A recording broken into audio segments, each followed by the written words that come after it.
Buenos días, entrañables alumnos. Mi nombre es Lenin Vargas Rodríguez y soy su profesor del curso de literatura. Hoy tenemos nuestra primera clase concerniente al tercer bimestre y el tema para hoy es la generación del 50 en la literatura peruana. Sean todos bienvenidos. Alumnos, el objetivo de este tema es que ustedes tengan un panorama del contexto social en el que se circunscribe la estética de los años 50. Claro, que conozcan las principales manifestaciones literarias de esta época y que sepan analizar cuál es la función estética de este neorrealismo, como también se le conocía a la generación del 50. Alumnos, la denominada generación del 50 aparece en la palestra el año 1954, cuando Enrique Congreve publica el libro de cuentos Lima, Hora Cero. Entonces, antes de hablar de la generación del 50, antes de hablar del contexto, antes de hablar de las características, prefiero que tengan una vista panorámica de lo que es el famosísimo cuento Lima, Hora Cero. Bueno, les decía que Lima, Hora Cero en realidad es un conjunto de cuentos, es un libro de cuentos, claro. Pero con ese mismo título aparece el primero y el más importante de todos los cuentos. Así se llama ese cuento específico, Lima, Hora Cero. Entonces, es el cuento de Enrique Congreve Martín. Alumnos, en este cuento, el panorama en el que se ambientan los personajes se relaciona con las barriadas. Se relaciona con este fenómeno migratorio que en ese momento se puso de moda. Mucha gente de la sierra, principalmente de la sierra del país, vienen a Lima. Vienen a Lima por muchas razones. Una de ellas es la pobreza extrema, otras luchas internas que siempre hubo en la sierra del país y, cómo no, la concepción, la idea de que Lima es la ciudad de los sueños, porque tienen la concepción de que en Lima van a lograr y van a realizar sus sueños. Así es, muchachos. El personaje protagonista de esta historia es Mateo Torres. Mateo Torres es de cerca de Huaraz, de la Sierra de Huaraz. Ha pensado en muchas posibilidades. Es de Yungay exactamente. Ha pensado en muchas posibilidades y luego decide por Lima. Decide por Lima lleno de esperanzas porque cree que en Lima va a tener un trabajo, en Lima va a trabajar en alguna oficina, va a tener un buen dinero y va a lograr sus sueños. Así es que Lima es la cosa. Todos sus ahorritos, todas sus cositas que pudo lograr, los va a vender y viene rumbo a Lima. Alumnitos, en Lima empieza el problema. Ha pensado en un empleo en una oficina. Sin embargo, para obtener un empleo en Lima es necesario recomendaciones. ¿Quién te recomendó? ¿Cuáles son tus títulos? ¿En qué universidad, en qué instituto estudiaste? ¿Qué sabes hacer? ¿Cuántos años de experiencia tienes? ¿Sabes hablar inglés? ¿Sabes taquigrafía? Nada. Mateo Torres no sabía nada, no cumplía ni siquiera con uno de los requisitos. Imposible tener un trabajo decente, honrado en Lima. No hay forma.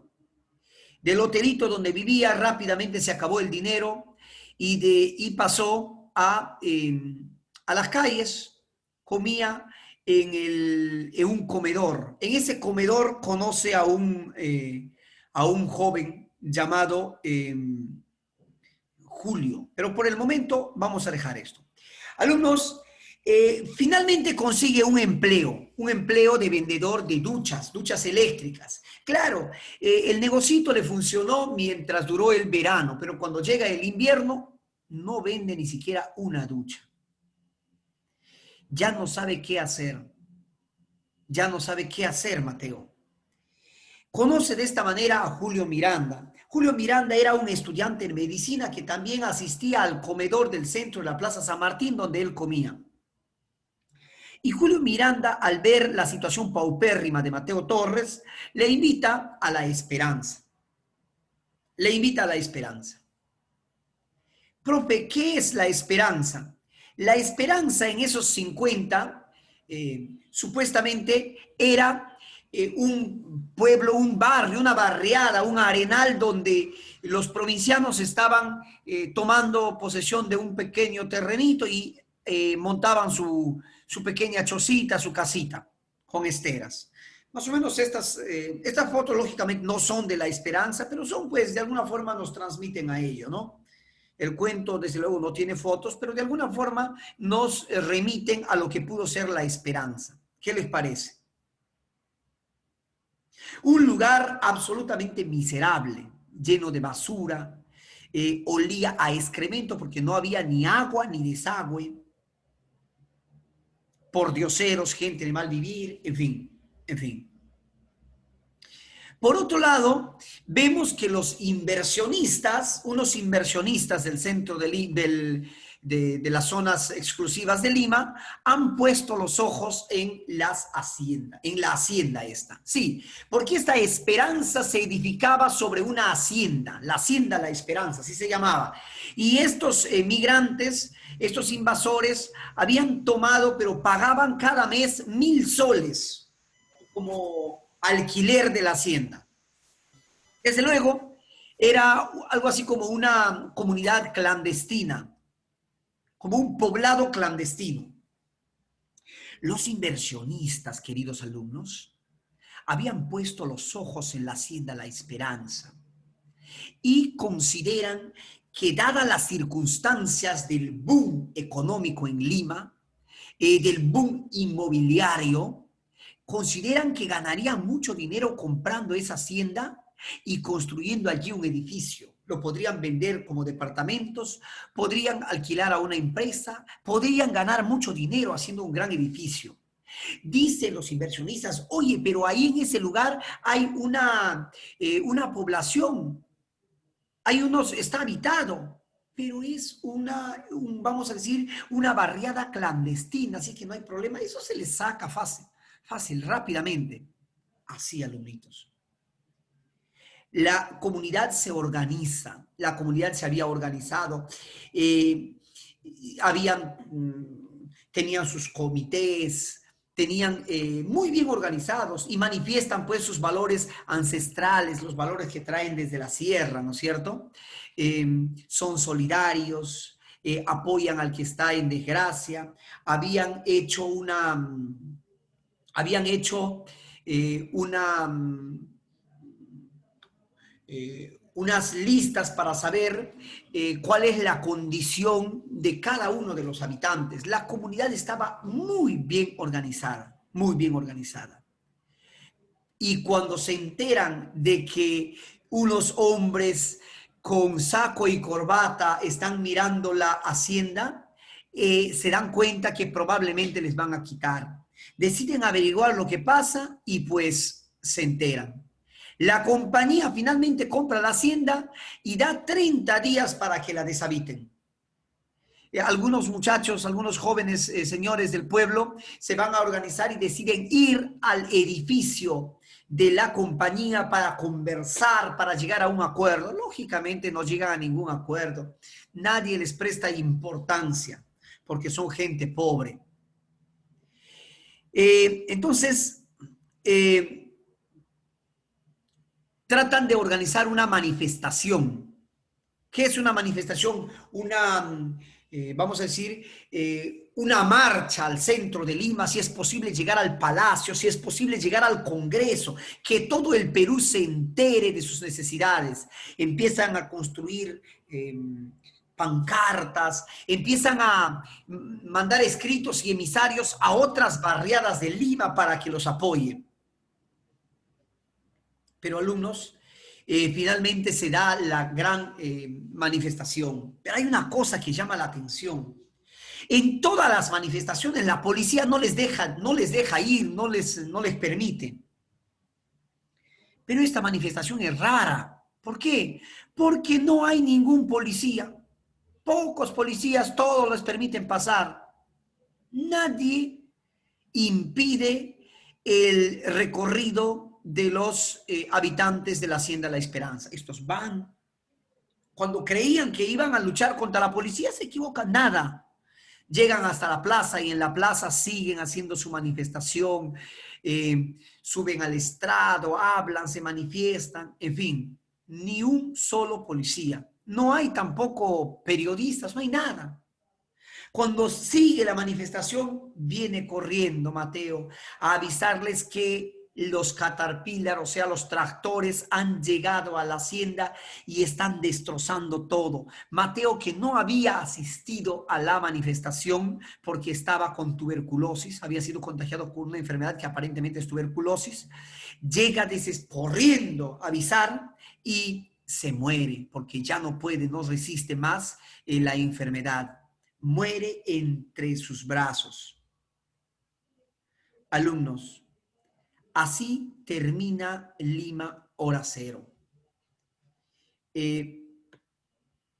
Vamos a seguir, alumnitos. ¿Por qué hablé primero de este cuento? Ahora sí van a entender lo que es la generación del 50. Miren, alumnos, dice la generación del 50, para empezar, ¿ustedes saben lo que es una generación? ¿Saben lo que es una generación, sí o no? Una generación, alumnitos, es un grupo de intelectuales, bueno, en el ámbito de la literatura, vamos a decir, un grupo de literatos, de artistas literatos. Primero, han nacido en una época similar, en una época determinada, más o menos 10 años. No puede formar parte de una generación uno de 50 años y otro de 30, imposible. Segundo, estos miembros de la generación necesariamente tienen un tema o temas parecidos en cuanto a su reflexión. Han tenido una cierta formación intelectual parecida, similar. Tienen un mismo objetivo. Eso es el objetivo generacional. Además, tienen un estilo parecido, el estilo generacional. Y lo que es más importante, para que sea una generación, necesariamente tiene que haber cierta relación entre ellos. Principalmente son amigos. Los miembros de una generación normalmente son amigos. ¿De acuerdo? Normalmente son amigos, son camaradas. Bien, seguimos entonces, alumnitos queridos. Dice, recibió influencia, la generación del 50, de las vanguardias europeas, en particular el llamado modernismo anglosajón de James Joyce, y el ambiente norteamericano de la obra de Faulkner y de la generación perdida. También influyó la literatura fantástica de Borges y de Kafka. Eso en términos estrictamente estilísticos. El contexto. Alumnos, el gobierno de Odría. ¿Por qué es importante el gobierno de Odría, muchachos? Porque Odría va a modernizar Lima. Modernizar supuestamente. El objetivo era generar todas las condiciones estructurales para atraer a los inversionistas norteamericanos principalmente. ¿De acuerdo? Entonces Lima empieza el boom de los edificios, aparecen pues esos grandes edificios de Lima, aparecen en la década de los 50. Los grandes condominios aparecen en este momento. ¿Me entiendes? Eso significa la modernización de Lima, la supuesta modernización. Y lógicamente existe la explosión demográfica debido a la gran eh, afluencia de migrantes. Los migrantes básicamente provincianos llegan a Lima y aparecen las denominadas barriadas. Alumnos, por estos años aparecen algunos pueblos. Bueno, Lima era bastante pequeña. Por ejemplo, ¿dónde se encontraba La Esperanza? ¿Alguien me puede decir, profe, en qué distrito de Lima, en qué distrito actual de Lima se encontraba La Esperanza? El pueblito del que habla Conrad Martín en su cuento Lima Hora Cero. En La Victoria. Si ustedes se dan cuenta, La Victoria es muy cerca del centro, pero en ese momento La Victoria era la periferia.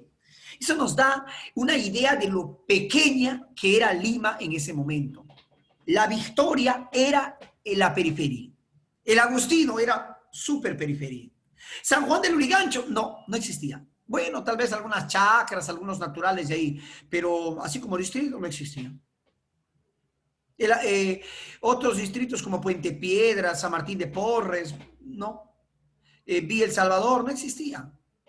Recién a partir de los 50 aparecen estos distritos jóvenes conocidos como las barriadas. No te preocupes, Adriano.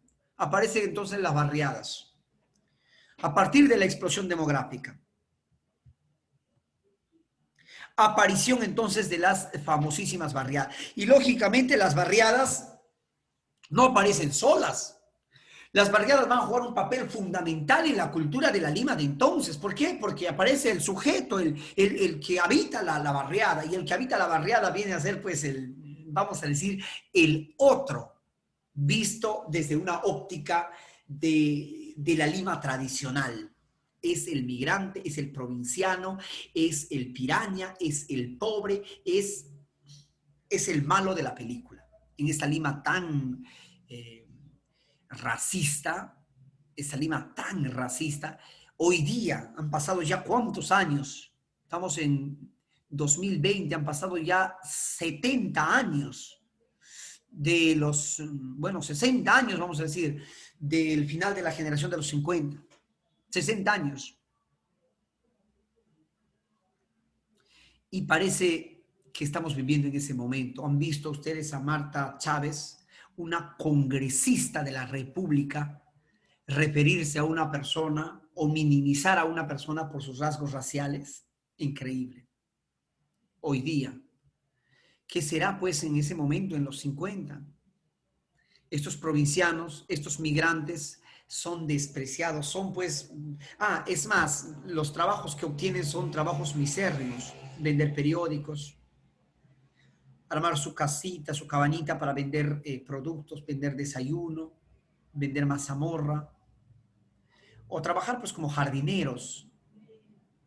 ¿Me entienden? Es bastante complicada la situación de los migrantes. Es bastante precaria la situación de los migrantes. Alumnos, características de la generación del 50. Trata el tema de la ciudad moderna a partir de la migración. En otros términos, el migrante viene a ser el personaje. El personaje de la generación del 50 viene a ser el migrante. El migrante y todas sus limitaciones que éste tiene en cuanto migrante. Se enfatiza en el tema urbano y se privilegia la visión de las barriadas, principalmente de las barriadas. Y pues se hace una crítica social. Es visto el migrante como el mudo. Por ejemplo, Julio Ramón Ribeiro tiene un libro que se llama, bueno, su conjunto de cuentos de Julio Ramón Ribeiro, que es una infinidad de cuentos, se van a agrupar o van a ser agrupados en un libro de cuentos llamado La Palabra del Mudo. ¿Y por qué La Palabra del Mudo? ¿Alguien sabe? Porque estos migrantes en Lima, estos pobres en Lima, son mudos, pues. Profe, ¿por qué? ¿No hablan? Sí hablan, pero nadie los escucha. Como todo pobre, pues. Al pobre alguien le escucha, ¿no? No les hacían caso, pues. El mudo no habla y ellos, claro, el mudo, vamos a partir de una metáfora, de una analogía. El mudo no habla y lógicamente no se le escucha porque no habla. Estos migrantes provincianos pobres sí hablan, pero ¿qué? Contésteme al chat, pero no se les escucha, claro. Sí hablan, pero no se les escucha. ¿Pero son mudos o no son mudos? Son mudos. Sí. ¿Qué dicen, alumnitos? A ver, Son mudos. son mudos, ¿verdad? No le hacían caso. En la medida que nadie les escucha, son mudos. Entonces, esa es la razón de ese título, La palabra del mudo, de Julio Ramón Ribeiro. La imagen sobre la ciudad que proponen sus autores es, mira, la imagen sobre la ciudad que proponen sus autores es eminentemente crítica. Me llama mucho la atención porque en los 50 la gente adinerada de Lima, siempre es más, desde épocas inmemorables, Lima ha sido conocida como la ciudad de los reyes, la ciudad de los jardines, y te da la idea, pues, qué linda, qué bella es Lima. Pero esa es la Lima, pues, exclusiva, la Lima de los adinerados. Pero la Lima de los pobres es otra. Mira qué dicen los pobres de la Lima. El monstruo de 1.000.000 de cabezas. Así lo decía Congrades Martín. Usaba la metáfora de un monstruo con 1.000.000 de cabezas. ¿Por qué 1.000.000 de cabezas? Porque tiene tantas cabezas para reinventarse la ciudad, pero sobre todo para comer. ¿Y qué come este monstruo? A ver, ¿alguien me puede contestar? Visto desde una óptica, pues, del migrante. ¿Qué come este monstruo? ¿Alumnos? ¿Alguien me puede decir qué come este monstruo? Ya me dijeron al chat. A ver, ¿qué dice? Christopher Velázquez, come personas. Bien, Christopher, pero ¿a quiénes? Adriano, no contestes cada cosa, hijo. Come cancha. Come a los pobres. Muy bien, Oshin. Come a los pobres, come a los provincianos, come al migrante. Exacto. Metafóricamente se come al migrante. Al migrante. Básicamente al migrante. Entonces, el monstruo de 1.000.000 de cabezas. Esa es una de las metáforas que usa Congrades para referirse a Lima. La urbe moderna con una gigantesca mandíbula, decía Ribeiro. Una gigantesca mandíbula. Todavía tiene la idea del elemento de fagocitar. Una gigantesca mandíbula. ¿Para qué sirve la mandíbula? A ver, vamos a analizar la metáfora. ¿Para qué sirve la mandíbula, muchachos? Para masticar, para comer, para Comer. fagocitar. ¿Y qué cosa se fagocita? Al migrante. ¿Me entienden?